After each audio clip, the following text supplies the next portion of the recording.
Hello viewers. This video is a large essay of sorts. I want to talk about what I feel some obstacles are for me as a creator, as we all try to figure out how to enhance the world together. In short, I'm overwhelmed. I'm purposely not posting this video anywhere else, I'm just uploading it to YouTube. You know why that is? Because I feel like if I'm not blasting everything all over the social media that I have, that very few people will care about what I make. And I really hate the idea that if I don't post everything I do everywhere, then the people who are already signed up to see what I do won't even see it, probably, just because of how the algorithms work. I feel like society is constantly lying about what it likes, or that it's inconsistent with how it chooses what gets to be in celebrity status and what doesn't. I almost want this video to get as few views as possible because I want to see how many people it will impact if I don't make a massive push to get it seen, like I always have to do with any other thing. It doesn't need to be seen by a lot of people, I just need to get it off my chest. So here are some reasons why I feel stifled. The main reason is because no matter what I do, I don't seem to be composing music as much as I should be, and that's ultimately what I need to be doing. So people want material that's not original music. The numbers I see don't reflect the effort I put in, I'm always behind with what I want to be doing, and the world is depressing. So these are sort of the collective of reasons why things have been really difficult. The less I want to do something, the more chance it will have of being popular, basically. And the most important thing I do is original composition, and microtonality is an essential part of that originality, as I'm interested in the sounds of comparatively new intervals and how those can be emotionally effective. But since original composition is not only the most important thing, but also the best thing I do, it is also my most ignored content, generally, unless it is attached to music theory. Nothing is ever about the music with most people I know. See, it's always about the presentation, or the framing, or the show, how much of a spectacle it was, or anything else but the music, because God forbid we actually think about it, dissect it, dig into it. That might be part of why YouTube videos are so popular. People want a visual element so that they don't have to focus on just music. I've been doing more videos lately to try and take advantage of that. I almost feel as if it's like, oh, just music isn't enough, so that's why I've just been uploading things to YouTube and not SoundCloud basically at all. Adapting to this has been really, really time-consuming. I think the world wants me to do the grunt work of making conversations and theory more accessible. I recognize how important this is, I just don't want to be doing it more than music composition, which is currently what's happening, and it's making me sad. Would people pitch into my Patreon if it was just my projects and not Now and Zen? I really hope so, but I'm not sure. Even my educational resources, which there aren't many of so far, because there's so much to do, they don't seem to really light anyone's fire in that way. It seems to be the podcast that gets people supporting. I think this issue is at the heart of why there's a refrain of, why isn't there any microtonal music? Well, probably because people seem to just want to watch theory videos instead, and ignore original compositions. If any original compositions do make it into popularity, generally they're not super Zen harmonic. And that's totally okay, since we need every last person interested, but I'm generally interested in making really, really Zen music. And you can see why this is a fight. You know how people get trendy on YouTube? They're musicians, they cover old songs that everyone already knows, or other cheap tricks. The cards are completely stacked against original composition. And the more original it is, the less likely it is to see any real recognition. The whole battle is about getting people to notice you from things that aren't about you, and then slipping in things that are about you in there once you are noticed, I think. This is why, when I look for new music, I'm constantly searching for underdogs. The big channels have enough attention already, even though I do enjoy many of them. So original composition is a crowning achievement, but the numbers don't reflect this. Now, non-musicians, I don't think they realize how hard it is to think of completely new musical ideas, because you have to gain a sense of how many of them have been tried, and I think maybe even some of the best 21st century musicians are ignorant of a lot of pieces, myself included.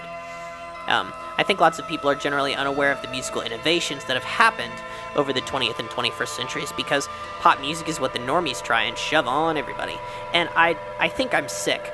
And I can't put out any music unless I feel that it's a completely new idea, or that the music accomplishes something emotionally that no other music does. I'm trying to let go of it.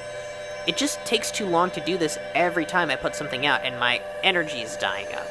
After finding out that people don't care about new and interesting things, or even useful things, this impetus feels more joyless and forced, like always trying to do something that no one's ever done before, even though it's a great starting point. I already knew that most people wouldn't care about it, but what about the audiences who theoretically should care? You know, those big music theory channels. Certainly a lot of those people who are interested in the technical side of things would enjoy my music, at least I hope. The Gleam cover is one of the only videos I created where I feel like the right number of people like responded, shared, commented, chimed in. It was absolutely glorious. It kind of cracked the 1,000 barrier on things. It was not only the first time I had done something like that, but also the first time anyone had with a Xenharmonic pop song, I think. It felt like magic. I guess things only matter briefly if you do them for the first time. I also don't feel as if it's worth it to do what people want to see for the empty subscribers, kind of like empty calories. I get that advice a lot, and I'm very aware of it. Charles Cornell on his channel advocates for making those musical meme videos where someone more popular than you is talking, and so you play along in an instrument to, like, how they're speaking it. You know, those are great, but I don't want to be known for those, or any other thing that you could say, hey, just do this popular thing that's easy, and then you'll get known for that. My identity has to be about the things that I offer that are unique. And doing those other more popular stuffs, I don't know, they would feel dirty. Kind of like selling out a little bit. Even though it doesn't result in any money. Leeching off the popularity of someone above you seems to be like the only way to actually climb up. By the way, I have a good example of this phenomenon happening for you guys. Logan Moore is this great saxophone player who makes some awesome arrangements, and he uses iMovie to make all his videos. And I think his arrangements should get more views. Definitely check his channel out. When he decided to cover Jacob Collier's Moon River, Jacob shared it on his Instagram, and he got a bunch of subscribers. But I think a lot of them are empty, because most of his other videos kind of get the same amount of standard, you know, views that aren't really in the thousands range, but they should have 1,000 each. If you're a creator who is intent on covering songs for popularity reasons, you are lucky. Take advantage of that and cover popular songs and get popular people to notice you, because I don't want to do that for 12 Tone Equal Temperament, because other people already are. Prestige and name recognition always trumps content, so I feel like that devalues the whole thing for me. It's like, it doesn't matter whether it's an academic hiring committee or randos searching social media, the famous people just pop up first. More reasons to look for the underdog, in my opinion. See, I don't hate things for being popular. I hate that the mechanisms for acquiring popularity are derivative and based on marketing strategies or whatever, and not on what you've actually accomplished. I think it would be so much simpler if it was based more on the latter. That's why when I look for content and musical talent, I try to cut to the chase and leave perceived fame out of the equation as much as I possibly can. I feel as if the process of growing a channel just means injecting yourself into random communities that you think would be associated with what you do. Some communities are responsive and constructive, and some aren't. Each new trick that I'm supposed to try for growth just seems like an overwhelming, useless task that won't work. So my solution has just been to make great content, numbers be damned. I wish that was easier for me. I want people to actually know about what I'm doing so that they understand it can exist. See, it's never about me. Like, if I'm promoting anything that I've done, it's always about the fact that this is something new, you should spread it around, if you like new things. Every menial task that I have to do gets me procrastinating and behind, and I don't like that. My laundry list has simply become so big that I never get to write spontaneously anymore. Like, I'm doing all these great things that I've said and promised that I would do, but it feels like a list of assignments again. I'm not sure what's wrong with me. I don't know if anyone cares if I, like, abandon my list in a premature way, like, if I'm supposed to be creating the keyboard arrangement for Easley Blackwood's 13-tone etude, a limit that I imposed on myself. If I write some other songs instead and come back in a while, are people going to be upset? I mean, I don't think so. I don't think I would if I was supporting a version of myself, but you never know. Like, I want to deliver on that promise as quickly as I possibly can. You see, I offered to do that keyboard arrangement, and I want to do it, but it always gets in the way of composition. It's like every single time I sit down and have some free time to get to work, the list always tells me there's something else I need to do first, besides composing something that I would want. I'm sick of that, and I probably brought it upon myself.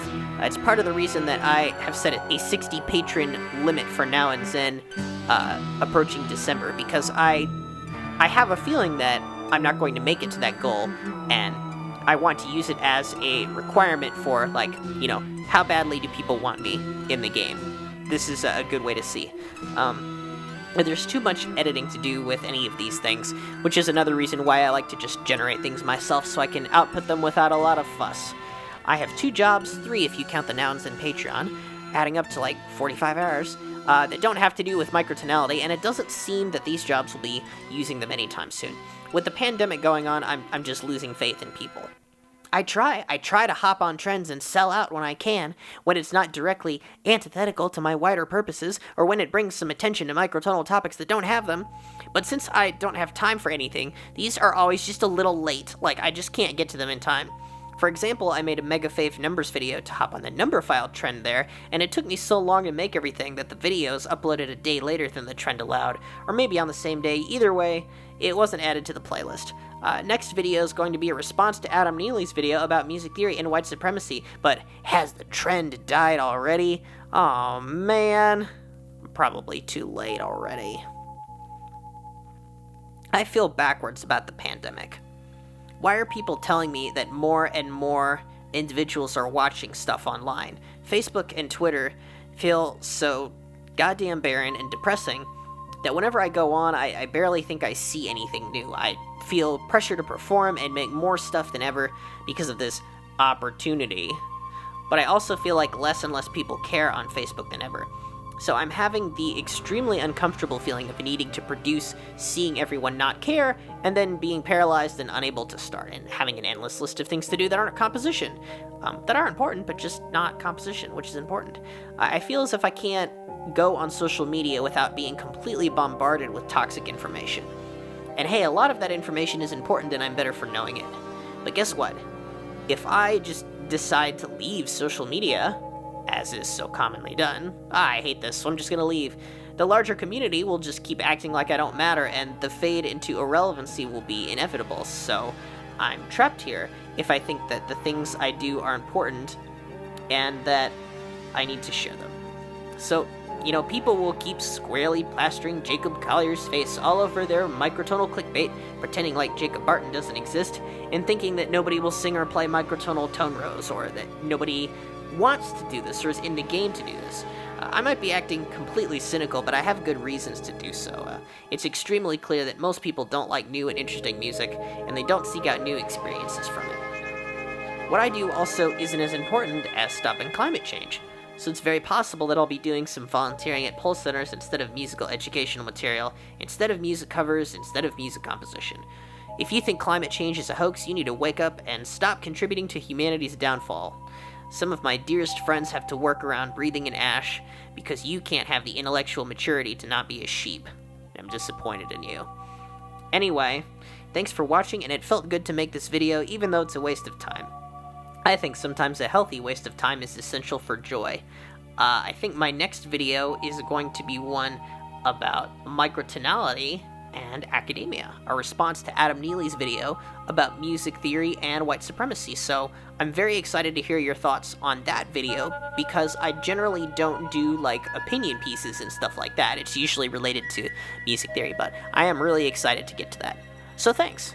See you next time.